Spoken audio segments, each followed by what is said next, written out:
నమస్కారం. నా పేరు Kethireddy Jagadishwar Reddy, Telugu film producers council of Andhra Pradesh అధ్యక్షుడిని.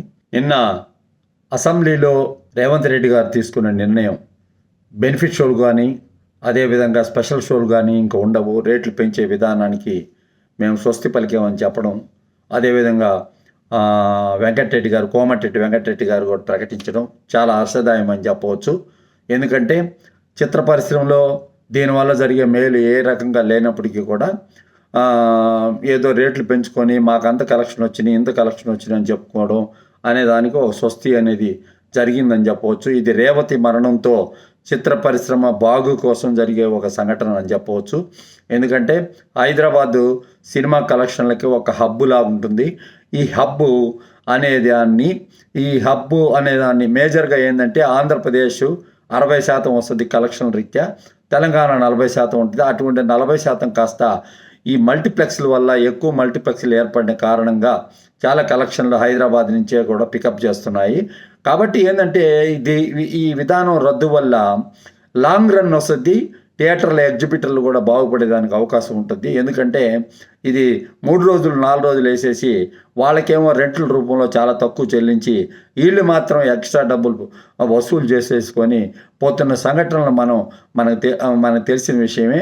ఇది చాలా రోజుల నుంచి కూడా మేము పోరాటం చేస్తున్నాం. ఈ రేట్లు ఎందుకు ఇస్తున్నారు, ఈ బెనిఫిట్ షోలు ఎందుకు ఇస్తున్నారు, ఈ రేట్లు ఇచ్చిన దానివల్ల లాభం ఎవరికి ఏంది, ఈ కాంపిటేటివ్ సిస్టంలో మాకంత కలెక్షన్లు వచ్చినాయి ఇంత కలెక్షన్లు వచ్చినాయి అని చెప్పుకునేదానికి ఉపయోగపడేదానికి ఈ రేట్లు పెంపకం అనేది జరుగుతుంది అని చెప్పడం జరుగుతుంది. దీనివల్ల పరిశ్రమ చాలా విధాలుగా కూడా నష్టానికి గురి అవుతుందని చెప్పవచ్చు. ఎందుకంటే మేము అంత బడ్జెట్ తీసాం ఇంత బడ్జెట్ తీసాం ఇన్ని రోజులు తీసామని ఒక్కొక్క హీరో 3 సంవత్సరాలు 4 సంవత్సరాలు సినిమాలు తీయడం జరుగుతుంది. కాబట్టి ఈ ప్యాన్ ఇండియా మోజులో చాలా 3 సంవత్సరాలు 4 సంవత్సరాలు కేవలం సినిమాలో ఏం లేకపోయినప్పటికీ కూడా 3 సంవత్సరాలు 4 సంవత్సరాలు తీస్తున్నామని చెప్పే విధానం అనేది వచ్చింది. ఇప్పుడు రేపు పండగకి రిలీజ్ అయ్యే సినిమాలు తెలంగాణ ఫిలిం డెవలప్మెంట్ కార్పొరేషన్ అధ్యక్షుడిగా ఇటీవల ఎన్నికైన ఆయన సినిమాలే 3 ఉన్నాయి.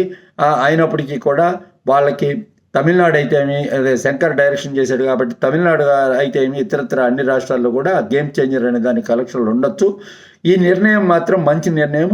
స్టడీగా ఉండేదానికి ఇండస్ట్రీ స్టడీగా ఉండేదానికి కలెక్షన్లు ఎక్కడికి పోవు, ఎక్కువ మంది జనాలు థియేటర్కి వచ్చి సినిమా చూసే వెసులుబాటు అనేది కలుగుతుందని చెప్పవచ్చు. ఎందుకంటే ఎక్కువ మంది రాని కారణంగా మీరు ఇన్ని రోజులు ఈ రేట్లు ఎక్కువ పెట్టిన కారణంగా ఓటీటీ ప్లాట్ఫామ్ అయితేమి ఇతరత్ర ఏ ప్లాట్ఫామ్ అయినా కూడా కొంచెం దాన్ని అప్పర్ హ్యాండ్ తీసుకుంది. కాబట్టి ఈ విధానాన్ని స్వస్తి పలకచ్చు. మన దగ్గర సింగిల్ స్క్రీన్స్ అవి ఉంటాయి కాబట్టి ఈ విలేజెస్లో కానీ ఎక్కడైనా మల్టీప్లెక్స్లు ఉండవు. కాబట్టి నార్త్లో ఇప్పుడు నార్త్లో ఎక్కువ వచ్చింది అని చెప్తుంటారు. నార్త్లో ఎట్లా ఉంటుందంటే మల్టీప్లెక్స్లు ఎక్కువ ఉంటాయి కాబట్టి నెంబర్ ఆఫ్ షోస్ ఎక్కువ వేస్తారు. కాబట్టి ఎక్కువ వేసిన కారణంగా వాళ్ళు ఫస్ట్ వీక్ ఒక పర్సంటేజ్ ఉంటుంది, సెకండ్ వీక్ ఒక పర్సంటేజ్ ఉంటుంది. పర్సంటేజ్ తగ్గే కొద్దీ జనాలు ఆడియన్స్ తగ్గే కొద్దీ పర్సంటేజ్ తగ్గుతుంది. ఎంతో కొంత ₹1 అన్న వస్తుంది. అదే అందులో భాగంగానే ఇప్పుడు పుష్పకి నార్త్లో ఎక్కువ వస్తుంది అని అంటే సో మెనీ థియేటర్స్ వేసిన కారణంగా వస్తుందని చెప్పవచ్చు.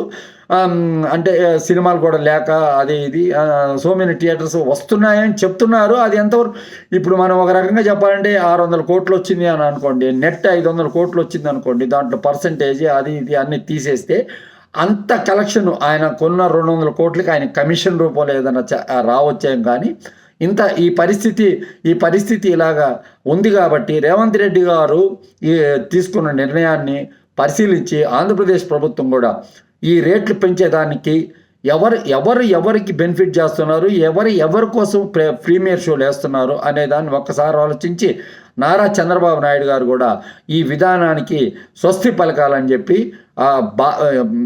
పరిశ్రమ బాగు కోసం ముందుండాలని చెప్పి పరిశ్రమలో చిన్న నిర్మాతలు తీసే సినిమాలు, సంస్కృతి సాంప్రదాయాలకు తీసే సినిమాలు, ఇటువంటి వాటికి ఇతోధికమైన సబ్సిడీలు లాంటివి ఇచ్చి వాళ్ళకి ఏదైనా బెనిఫిట్ చేసే విధంగా చర్యలు చేపట్టాలని చెప్పి నేను మీ ఇరు రాష్ట్రాల ముఖ్యమంత్రిని, ఆల్రెడీ రాష్ట్ర ముఖ్యమంత్రి ఆ దిశలో వెళ్ళిపోయాడు. నేను ముఖ్యమంత్రిగా ఉన్నంతకాలం ఇంకా బెనిఫిట్ షోలు అనేవి ఉండవు అని చెప్పేసేయడం జరిగింది. ఆ రాష్ట్ర ముఖ్యమంత్రి కూడా దీన్ని పరిగణలోకి తీసుకొని చేయవలసిన అవసరం ఖచ్చితంగా ఉంది. ఒకవేళ పెంచాలంటే కొన్ని నామ్స్, టికెట్ రేట్లు పెంచాలంటే కొన్ని నామ్స్ సినిమా ఇండస్ట్రీతో కూర్చొని చేయవలసినంత అవసరం అయితే తప్పకుండా ఉందని చెప్పి నేను కోరుతున్నాను. ఈ నిర్ణయం చాలా మంచి నిర్ణయము. రేవంత్ రెడ్డి గారు దమ్ము ధైర్యం ఉన్న వ్యక్తి కాబట్టి ఇటువంటి నిర్ణయం ఇన్ని రోజులు చిత్ర పరిశ్రమని ఎంకరేజ్ చేస్తూ ఉన్న ప్రభుత్వాలన్నిటికీ కూడా ఇది ఒక చంపపెట్టు అని చెప్పవచ్చు. ఎవరు కూడా సినిమా పరిశ్రమ అనేది అది ఒక పరిశ్రమ. ఇతరత్ర అన్ని పరిశ్రమలు మనకు ఉంటాయి. ఐటీ ఇండస్ట్రీ ఉంటుంది, అన్నీ ఉంటాయి. పర్మిషన్లు అన్నీ ఇచ్చేస్తూ ఉంటాము. స్కీమ్ అంతా అన్నీ ఉంటాయి. అన్నీ ఉన్నప్పటికీ కూడా ఇది ఒక లిటిల్ పరిశ్రమ కాబట్టి దీన్ని కూడా మీరు అరికట్టాల్సినంత అవసరం తప్పకుండా ఉందని ఆంధ్ర రాష్ట్ర ప్రభుత్వ ముఖ్యమంత్రి నారా చంద్రబాబు నాయుడు గారిని కూడా నేను కోరేది ఏంటంటే, బెనిఫిట్ షోలకి అదేవిధంగా ఈ విధమైన వాటికి పర్మిషన్లు ఇవ్వద్దు. శాంతి భద్రత సమస్యలు వస్తుంది. రేవతి అని ఆమె చనిపోయేదానికి కూడా ఇదే కారణం కాబట్టి తప్పకుండా మీరు పరిగణలోకి తీసుకోవాలని నేను కోరుతున్నాను.